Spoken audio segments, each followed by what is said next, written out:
IAS തലപ്പത്തെ ചേരിപ്പോരിൽ നടപടി നേരിട്ട N Prashant IASന്റെ suspension പിൻവലിക്കാൻ തീരുമാനിച്ചതിന്റെ രേഖകൾ പുറത്ത്. ശാരദാ മുരളീധരൻ ചീഫ് സെക്രട്ടറി ആയിരുന്ന സമയത്താണ് തീരുമാനമെടുത്തത്. എന്നാൽ തീരുമാനം നടപ്പാകാതിരുന്നതും 6 മാസത്തേക്ക് സസ്പെൻഷൻ നീട്ടിയതും ചീഫ് സെക്രട്ടറി A ജയതിലകിന്റെ ഇടപെടൽ കാരണമാണെന്നാണ് ആക്ഷേപം. തിരുവനന്തപുരത്ത് നിന്ന് അർജുൻ രാജ് നമുക്കൊപ്പം ചേരുകയാണ്. അർജുൻ, എൻ പ്രശാന്ത് IAS ഈ യുദ്ധം മുഴുവൻ നടത്തിയത് A ജയതിലകിനെതിരെയായിരുന്നു. ആ ജയതിലക് കഴിഞ്ഞ മാസമാണ്, അല്ലെങ്കിൽ കഴിഞ്ഞ മാസങ്ങളിലാണ് ചീഫ് സെക്രട്ടറിയായി ചുമതലയേറ്റത്, ശാരദാ മുരളീധരൻ ഒഴിഞ്ഞ സമയത്ത്. അപ്പോൾ A ജയതിലകാണ് ഇപ്പോൾ ഈ പ്രശാന്തിന്റെ സസ്പെൻഷൻ വീണ്ടും തുടർന്നു കൊണ്ടുപോകാൻ കാരണം എന്ന് പറയുന്നതിന് എന്ത് ആധികാരികമായ രേഖകളാണ് ഉള്ളത്?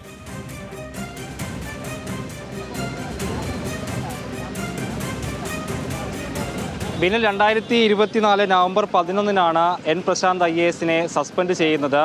ഗോപാലകൃഷ്ണൻ IASനും ജയതിലകിനുമെതിരെ, ഇപ്പോഴത്തെ ചീഫ് സെക്രട്ടറി ജയതിലകിനുമെതിരെ സോഷ്യൽ മീഡിയയിലടക്കം അധിക്ഷേപകരമായി പരാമർശം നടത്തി അവർക്കെതിരായി വിമർശനങ്ങളും ആരോപണങ്ങളും ഉന്നയിച്ചു എന്ന് ചൂണ്ടിക്കാട്ടിയായിരുന്നു സസ്പെൻഷൻ. അതിനുശേഷം ഈ ഏപ്രിൽ 23 മുൻ ചീഫ് സെക്രട്ടറി ആയിരുന്ന ശാരദാ മുരളീധരൻ ഒരു റിവ്യൂ കമ്മിറ്റി ചേരുകയും അവരുടെ അധ്യക്ഷതയിൽ ചേർന്ന സസ്പെൻഷൻ റിവ്യൂ കമ്മിറ്റിയിൽ പ്രശാന്തിൻ്റെ സസ്പെൻഷൻ പിൻവലിക്കാനുള്ള തീരുമാനം എടുക്കുകയും ചെയ്തു.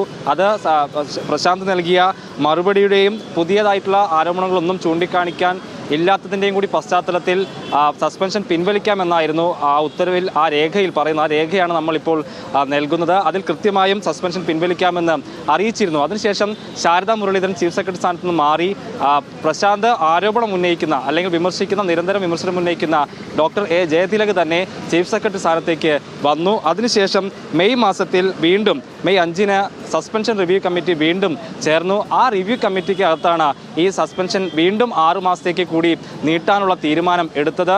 ഇതിന് പിന്നിൽ IAS ചീഫ് സെക്രട്ടറി ആയിട്ടുള്ള ജയതിലക് IAS ആണെന്ന ആരോപണമാണ് പ്രധാനമായും പ്രശാന്ത് തന്നെ ഉന്നയിക്കുന്നത്. എടുത്തു പറയേണ്ട കാര്യം, ഈ യോഗത്തിൽ, ഈ റിവ്യൂ കമ്മിറ്റിയിൽ ചീഫ് സെക്രട്ടറി പങ്കെടുത്തിരുന്നില്ല. കാരണം അദ്ദേഹത്തിനെതിരാണ് ആരോപണം എന്ന നിലയ്ക്ക് അദ്ദേഹം ആ റിവ്യൂ കമ്മിറ്റിക്കകത്ത് പങ്കെടുത്തിരുന്നില്ല. പകരം വിശ്വനാഥ് സിൻഹയും KR ജ്യോതിലാലുമാണ് ഈ യോഗത്തിൽ പങ്കെടുത്തത്.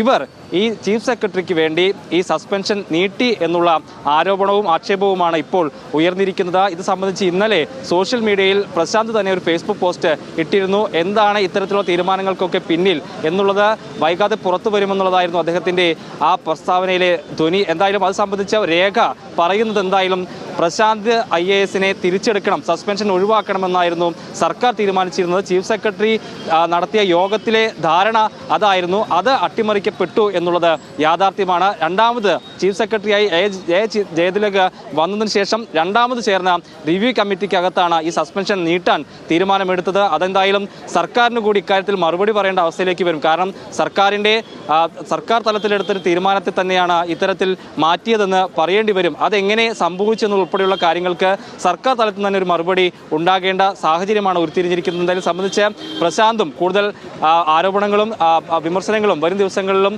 തുടരാനുള്ളൊരു സാധ്യതയാണ് ഇപ്പോൾ നിലനിൽക്കുന്നത്.